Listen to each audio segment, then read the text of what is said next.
northern governors were going round to consult. At the end of the day, after all their consultations, they finally had a meeting with the president. Before all of this drama happened over the weekend. And we've also seen that there's been a reconciliation committee. Let's not forget that the job of the Seriake Dixon-led committee that's been going around to see if they can reconcile the factions. Do you see a job here for them as well? Okay, you see, that a litmus test for the reconciliation committee is that things still went bad this way. In other words, they probably have not done enough. And in my opinion... But have they touched this at all? I don't think they have touched this. No, the grievances have always been there. The Adamawa issue has always been there. You notice that Wamako that was suspended is also part of this. We know that they started... Even though he had been recalled. So, in other words, these are grievances that people are bearing over and above all these meetings that we have talked about. We know that they started with the states that, we're going to be going into elections this year and next year. For instance, Anambra. We also saw the drama that played out, concerning delegates that came to represent Anambra. How do you see even that panning out? Oh, the Anambra situation? Yes. No, you see, the Anambra situation, in fairness to the Andioba, who is actually the candidate that emerged from the Ogwebego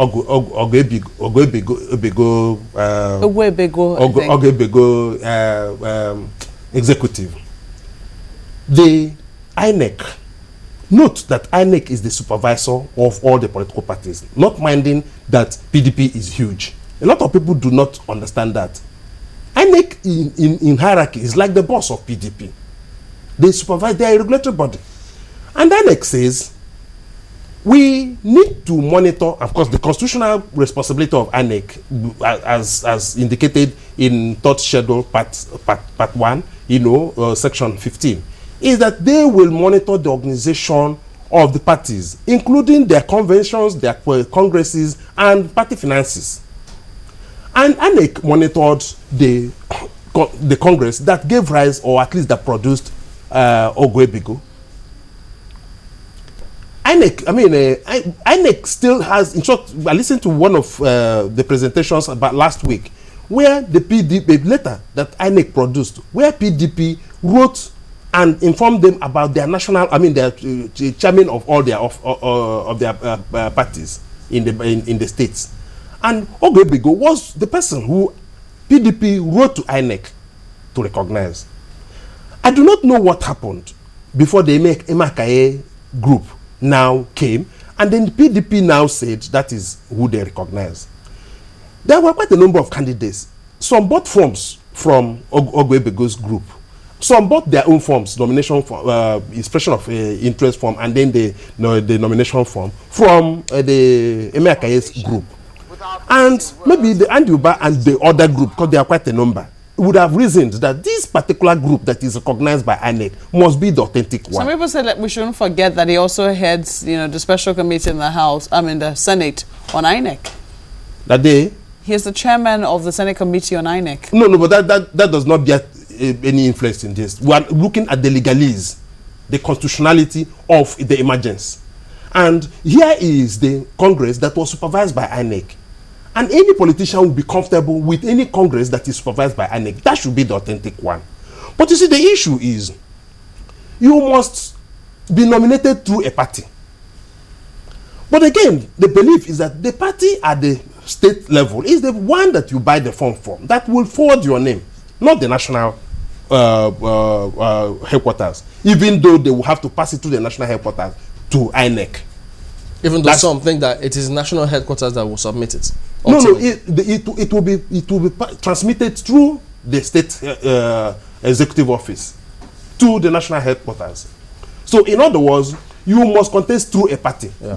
But you see, one mistake people have made here is that that the court decision says it is a purely internal affair of the party, and I say that is a wrong interpretation of it. The court says, so long as you have done what you have agreed to do, that is to say you have obeyed your own constitution, which you made for yourself, then you have the right to nominate whoever you choose to nominate as your candidate. But it's not an omnibus power that maybe a party chairman can now take his driver as the governorship candidate. Okay, part of the pardon me for cutting in there, because I'm just looking at time.